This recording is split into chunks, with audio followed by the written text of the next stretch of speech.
Hello everybody, how are you? I am Mohammad Ahmed and your teacher here, and I will be teaching you different questions and their answers. So I welcome you on classdata.com where we will be discussing questions. So let's get on the question. Our today's question is include robotic works units or workstation assembly lines and robotic carts or some other form of computer controlled transport system to move materials as needed from one part of the system to another.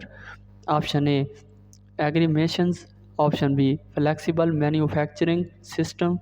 Option C, call center systems. Option D, computer aided design technologies. Option E, expert systems.